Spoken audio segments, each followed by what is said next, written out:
Hello friends, ಇವತ್ತು mutton sambar ಮಾಡೋದು ಹೆಂಗೆ ಅಂತ ಹೇಳ್ಕೊಡ್ತಾ ಇದ್ದೀನಿ. ಇದೊಂದು 3/4 kg ಅಷ್ಟಿದೆ ಮಟನ್ ಸಾಂಬಾರು ಮಾಡೋದು ತೋರಿಸ್ಕೊಡ್ತೀನಿ. ಒಂದು ಪಾತ್ರೆಗೆ ಸ್ವಲ್ಪ ಎಣ್ಣೆ ಉಪ್ಪು ಹಾಕಿ ಮಟನ್ನ ಬಾಡಿಸ್ಕೊತಾ ಇದ್ದೀನಿ. ನೋಡಿ, ಸ್ವಲ್ಪ ಫ್ರೈ ಮಾಡ್ಕೋಬೇಕು. ನಾನು ಮಟನ್ನು ಚಿಕನ್ನು ಯಾವುದೇ ಆದ್ರೂ ಸ್ವಲ್ಪ ಎಣ್ಣೆ ಹಾಕಿ ಬಾಡಿಸ್ಕೊತೀನಿ. ಅದನ್ನ ಬಾಡಿಸ್ತಾ ಇದ್ದೀನಿ. ಅದಕ್ಕೋಸ್ಕರ ನನಗೆ ಸ್ವಲ್ಪ ಹಸಿ ವಾಸನೆ ಹೋಗಬೇಕು ಯಾವುದೇ ಆದ್ರೂ, ಆಗ್ಲೇ ಮಟನ್ ಸಾರಾಗಲಿ ಚಿಕನ್ ಆಗಲಿ ಟೇಸ್ಟ್ ಬರೋದು.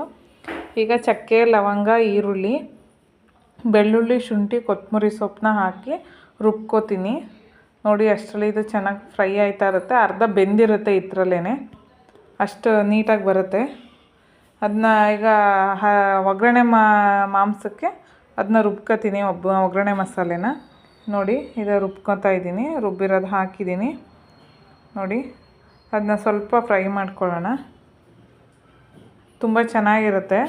ಈ ನಮ್ಮನೆ ಮಟನ್ ಸಾಂಬಾರು ಇದೇ ಥರ ಮಾಡೋದು. ನಾನು ಅದಕ್ಕೆ ಇದೇ ಥರ ತೋರಿಸ್ಕೊಡ್ತಾ ಇದ್ದೀನಿ ನಿಮಗೆ. ಈ ಥರ ಮಾಡ್ಕೊಂಡು ಟ್ರೈ ಮಾಡಿ, ತುಂಬ ಚೆನ್ನಾಗಿರುತ್ತೆ. ನಮ್ಮ ಮನೆಯಲ್ಲಿ ಒಗ್ಗರಣೆ ಮಟನ್ ಕೂಡ ಚೆನ್ನಾಗಿ ಬೆಂದ ಮೇಲೆ ನನ್ನ ಮಗ ತಿಂತಾನೆ. ನನಗೂ ತುಂಬ ಇಷ್ಟ.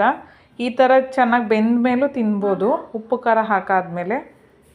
ಇದಕ್ಕೆ ಸ್ವಲ್ಪ ಉಪ್ಪು ಹಾಕ್ಬಿಟ್ಟು ಒಗ್ಗರಣೆ ಮಾಂಸನೇ ಚೆನ್ನಾಗಿ ಬೇಯಿಸ್ಬೋದು. ಮಟನ್ ಬಲ್ತಿರೋದಾದರೆ 1-2 ವಿಷಲ್ ಇವಾಗಲೇ ಹೊಡೆಸ್ಕೊಳ್ಳಿ, ಆಮೇಲೆ ಪಾತ್ರೆಯಲ್ಲಿ ಮಾಡ್ಕೋಬೋದು. ನನಗಿವತ್ತು ಟೈಮ್ ಇರಲಿಲ್ಲ, ತುಂಬ ಬ್ಯುಸಿ ಇದ್ದೆ ಇವತ್ತು. ಅದಕ್ಕೋಸ್ಕರ ಕುಕ್ಕರಲ್ಲೇ ಸಾಂಬಾರು ಮಾಡಿಬಿಡೋಣ ಇವತ್ತು ಅಂತ ಮಾಡ್ತಾಯಿದ್ದೀನಿ. ಸ್ವಲ್ಪ ನೀರು ಹಾಕ್ಕೊಂಡು ಕುದಿಸ್ಕೊತೀನಿ. ನಿಮಗೆ ಸಾಂಬಾರು ಎಷ್ಟು ಬೇಕೋ ಅಷ್ಟು ನೀರು ಹಾಕ್ಕೋಬೇಡಿ. ಸ್ವಲ್ಪ ಒಗ್ಗರಣೆ ಮಾಂಸ ಮುಳುಗೋ ಅಷ್ಟು ನೀರು ಹಾಕ್ಕೊಂಡು ಚೆನ್ನಾಗಿ ಕುದಿ ಬರೋ ಹಂಗೆ ಮಾಡ್ಕೊಳ್ಳಿ. ನೋಡಿ, ಈಗ ಚೆನ್ನಾಗಿ ಕುದೀತೈತೆ. ಅರ್ಧ ಮಟನ್ ಬೆಂದಿರುತ್ತೆ. ಈ ಟೈಮಲ್ಲಿ ಸ್ವಲ್ಪ ನಿಮ್ಮ ಮಟನ್ ಸಾಂಬಾರು ಪೌಡ್ರ್ ಇದ್ದರೆ 2 ಸ್ಪೂನ್ ಮಟನ್ ಸಾಂಬಾರು ಪೌಡ್ರ್ ಹಾಕ್ಕೊಳ್ಳಿ. ಮಟನ್ ಸಾಂಬಾರು ಪೌಡ್ರ್ ಚೆನ್ನಾಗಿ ಬೇಯಬೇಕು. ಚೆನ್ನಾಗಿ ಬೆಂದ ಮೇಲೆ ನೋಡಿ ಎಷ್ಟು ಚೆನ್ನಾಗಿ ಬೇಯ್ತಾ ಇದೆ. ಕೆಲವೊಬ್ಬರು ಅದನ್ನ ವಿಷಲ್ ಹೊಡ್ಸ್ಕೊತಾರೆ. ನಮ್ಮನೇನೂ ನಾವು ಒಗ್ಗರಣೆ ಮಾಂಸ ವಿಷಲ್ ಹೊಡ್ಸ್ಬಿಟ್ಟು ಆಮೇಲೆ ಇದನ್ನ ವಿಷಲ್ ತೆಗೆದ್ಮೇಲೆ ಮಾಡ್ತೀವಿ. ಆದರೆ ಇವತ್ತು ನಾನು ಫುಲ್ ಮಾಡಿ ವಿಷಲ್ ಹಾಕ್ತೀನಿ. ಕಾಯಿ, ಕಡಲೆ, ಟೊಮೊಟೊ ಅಷ್ಟೇ ಹಾಕಿರೋದು ಇದಕ್ಕೆ, ಇನ್ನೇನು ಹಾಕಲ್ಲ. ಸ್ವಲ್ಪ ಗಸಗಸೆ ಇದ್ದರೆ ಹಾಕ್ಕೊಳ್ಳಿ ನಿಮ್ಮನೆ. ನಾನಿವತ್ತು ಗಸಗಸೆ ಖಾಲಿಯಾಗಿತ್ತು ಅಂತ ಕಾಯಿ, ಕಡಲೆ, ಟೊಮೊಟೊ ಅಷ್ಟೇ ಹಾಕಿ ರುಬ್ಬಿ ಮಾಡ್ತಿದ್ದೀನಿ. ಗಸಗಸೆ ಹಾಕಿದ್ರೂ ಸಾಂಬಾರು ಚೆನ್ನಾಗಿರುತ್ತೆ. ಸ್ವಲ್ಪ ಹಾಕೊಳ್ಳಿ ಇದ್ದರೆ. ನೋಡಿ, ಕಾಯಿ, ಕಡಲೆ ಊದ್ಬಿಟ್ಟು ತೋರಿಸ್ತಾ ಇದ್ದೀನಿ. ನೋಡಿ, ಇಷ್ಟು ಗಟ್ಟಿ ಸಾಕು ಸಾಂಬಾರು.